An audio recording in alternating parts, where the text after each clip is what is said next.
Selamat datang di channel PKN TV, bersama Muhammad Syafitra, guru PKN andalan kita.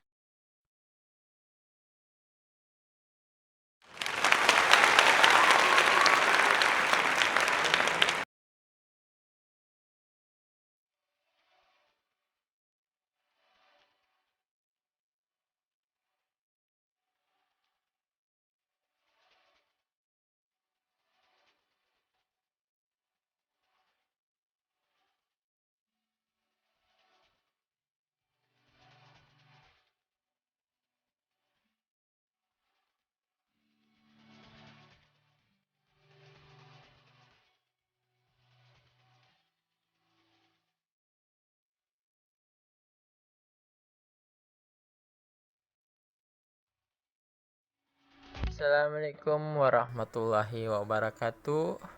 Kembali lagi di channel PKN TV, TV edukasi untuk kita semua. Pada video kali ini adalah video istimewa, diperuntukkan untuk para peserta, calon peserta CPNS tahun 2021. Kali ini kita akan membahas soal host TWK CPNS tahun 2021.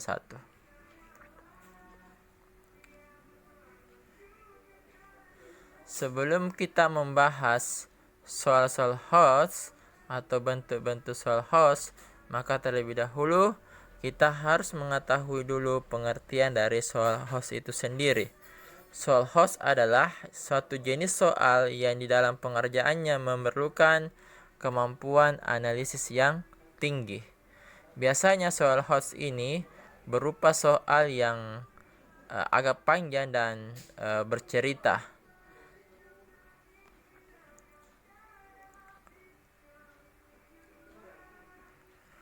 Tentunya untuk menjawab soal host ini, kita juga harus menemukan rumus atau cara mengerjakan soal host TWK CPNS tahun 2021.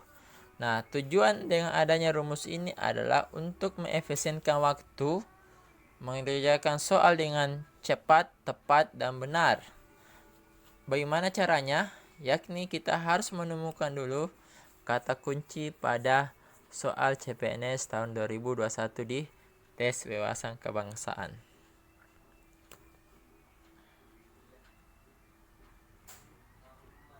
Nah, berikut ini adalah salah satu contoh soal host TWK kebangsaan.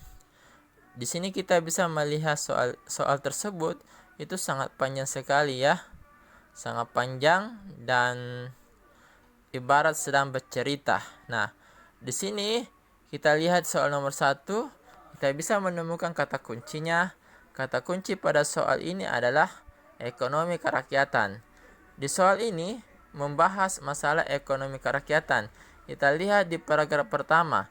Ekonomi kerakyatan adalah sistem ekonomi yang berbasis pada kekuatan ekonomi rakyat. Nah, titik. Di situ menjelaskan pengertian dari ekonomi kerakyatan. Kemudian di paragraf selanjutnya dijelaskan di mana ekonomi rakyat sendiri ada sebagai kegiatan ekonomi atau usaha yang dilakukan oleh rakyat kebanyakan yang dengan secara swadaya mengelola sumber daya ekonomi apa saja yang dapat diusahakan dan dikuasainya, yang selanjutnya disebut sebagai UKM. Nah, ini adalah pada paragraf ini merupakan satu paragraf yang menjelaskan contoh-contoh penerapan ekonomi kerakyatan.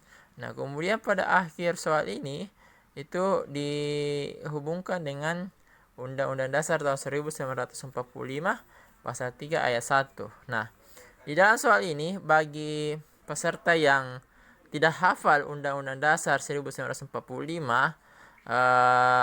tidak usah khawatir ya, ada cara gampang dan cara mudah untuk menjawab soal seperti ini. Nah, di sini kita lihat bahwa di paragraf pertama itu menjelaskan pengertian, kemudian di paragraf kedua itu menjelaskan contoh penerapan dari ekonomi kerakyatan. Nah, di sini kita bisa mengambil suatu kesimpulan bahwa soal ini kurang lengkap ya.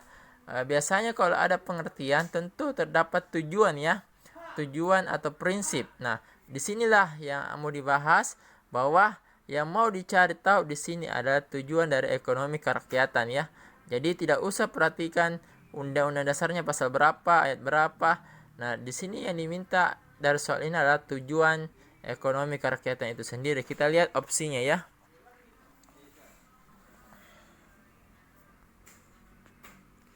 Nah, di sini kita bisa lihat opsi.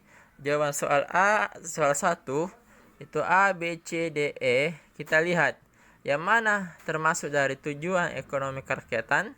Nah, kita lihat opsi A. Cabang-cabang produksi yang penting bagi negara yang menguasai hajat hidup orang banyak dikuasai oleh negara. Nah, di sini opsi A ya ini masuk memang tujuan ya, namun bukan tujuan dari ekonomi kerakyatan pada umumnya. Ini tujuan dari negara Indonesia yang diperintahkan untuk menguasai seluruh sumber-sumber daya alam yang harus dikuasai Indonesia. Nah, seperti itu. Jadi opsi A kita hilangkan, kita coret, kita masuk di opsi B.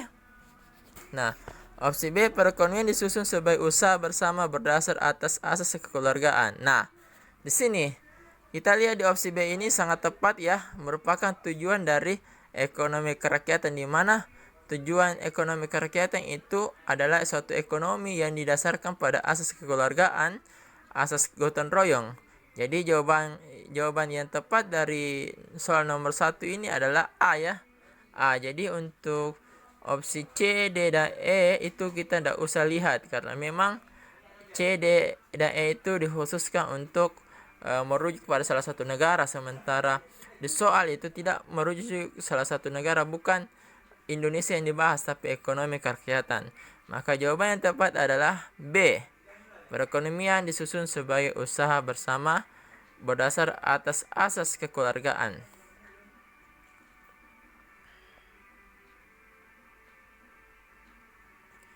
Soal nomor 2. Setiap warga negara berkewajiban melakukan pembelaan negara. Salah satu bentuk pembelaan negara yaitu dengan meningkatkan cinta tanah air yang dapat diwujudkan dengan cara. Nah, di sini kata kunci yang kita bisa ambil dari soal nomor 2 ini adalah cinta tanah air. Jadi cinta tanah air yang menggambarkan rasa nasionalisme warga negara. Rasa nasionalisme, biasanya kalau rasa nasionalisme itu memiliki sinonim yang sama dengan rasa simpatik. Nah, simpatik dengan nasionalisme itu sama ya. Ia tidak merujuk pada suatu perbuatan, tapi ia merujuk pada suatu perasaan. Misalnya seperti ini. Kasihannya orang itu. Aku cinta Indonesia. Nah, itu nasionalisme. Yang satu tadi simpati. Nah, kita lihat opsi A, B, C, D, E. Yang mana yang menggambarkan perasaan, yang menggambarkan perasaan suatu warga negara. Kita lihat opsi A dulu ya. Bergabung bersama anggota TNI menjadi perbatasan negara. Nah, opsi A ini sesungguhnya nasionalis, tapi dia disertakan dengan patriotisme. Dia kemudian ikut serta, bergerak. Jadi satu sisi ada simpatinya, satu sisi ada empatinya. Jadi ada nasionalisme, ada patriotisme. Saya kira untuk jawaban A kita coret ya, tidak masuk karena di soal itu kata kuncinya adalah cinta tanah air. Kemudian di opsi B, memberi makanan kepada orang yang membutuhkan. Saya kira di opsi B ini tidak merujuk pada cinta tanah air ya. Ini bisa saja menolong orang lain, membantu orang lain. Ini opsi B. Kemudian opsi C, membantu pemerintah mengurangi pengangguran. Nah, ini saya kira juga tidak masuk ya pada rasa nasionalisme. Kemudian dia membantu orang menyeberangi di jalan raya. Saya kira tidak ada hubungannya dengan cinta tanah air. Kita lihat opsi E, mengikuti upacara bendera dengan hikmah. Nah, di sini kita hilangkan B, C, D karena sudah tidak masuk. Di sini ada dua opsi ya, A, antara A atau E. Maka kalau kita lihat, jawaban yang tepat adalah E, mengikuti upacara bendera dengan hormat, dengan hikmah. Nah, itu kenapa E? Karena di situ menunjukkan rasa nasionalisme, cinta tanah air dengan mengikuti upacara bendera. Sementara A itu ada nasionalismenya, ada juga patriotismenya. Sementara soal hanya menyinggung perasaan dalam artian bahwa nasionalisme cinta tanah air. Jadi jawaban yang tepat adalah E.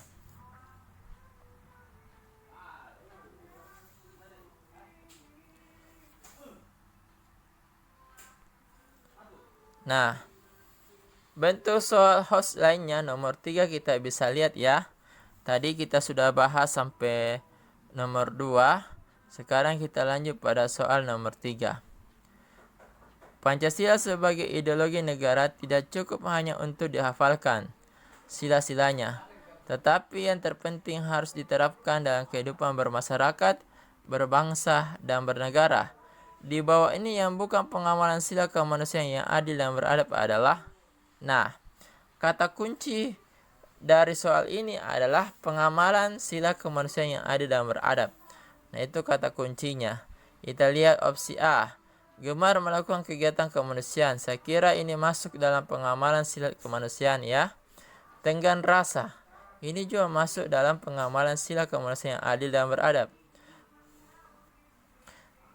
C. Selalu bermusyawarah dalam mengambil keputusan. D. Berani membela kebenaran dan keadilan. E. Mengembangkan sikap hormat menghormati dan bekerjasama dengan bangsa lain. Kalau kita lihat di sini, karena soalnya minta bukan pengamalan sila kemanusiaan yang adil dan beradab, maka opsi yang tepat adalah C. Selalu bermusyawarah dalam mengambil keputusan. Karena opsi tersebut adalah merujuk pada sila keempat. Nah,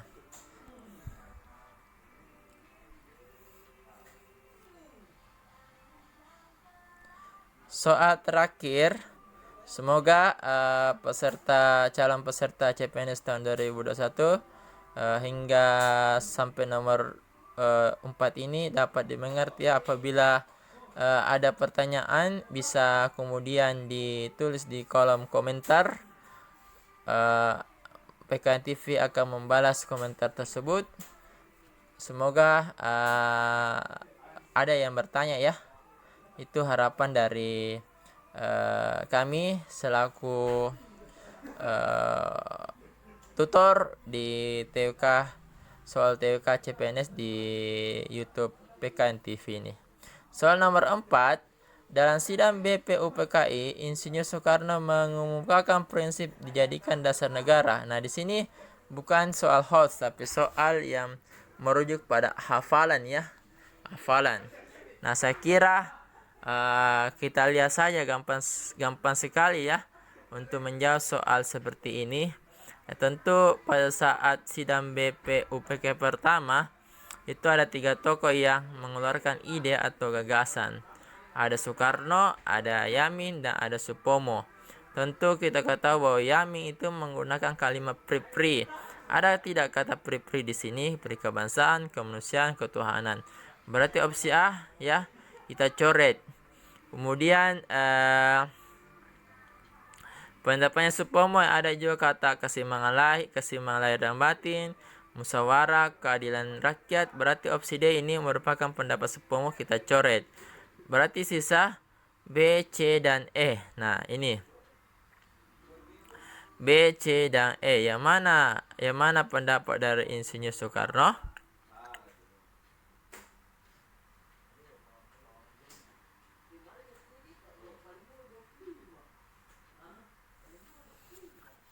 Nah, kalau dilihat di sini, opsi C juga itu bukan masuk dalam pendapat Soekarno ya. Itu sudah menjadi Pancasila yang sudah sempurna ya, yang sudah sesuai dengan Pancasila saat ini. Kita lihat di opsi B, kebangsaan Indonesia, internasionalisme, mufakat, dan kesejahteraan sosial. Kemudian E ini juga pendapatnya Soekarno juga, jadi B dan E ini pendapat Soekarno. Namun pada saat sidang BPUPKI, Soekarno mengemukakan yang B ya, kebangsaan Indonesia, internasionalisme, mufakat, dan kesejahteraan sosial. Jadi jawaban yang tepat di nomor 4 ini adalah B. Karena E itu sudah benar juga pendapat Soekarno, namun terjadi perbedaan di kalimat kedua dan ketiga ya, yang dimana ada kerakyatan dan ketuhanan. Pada saat itu Soekarno tidak menggunakan kalimat tersebut, dia menggunakan sosio nasionalisme, sosio kerakyatan dan ketuhanan ya. Nah itu. Nah, demikianlah pembahasan tes CPNS kali ini. Semoga pembahasan ini bermanfaat buat para calon-calon ASN dan menjadi pahala buat kita semua ya.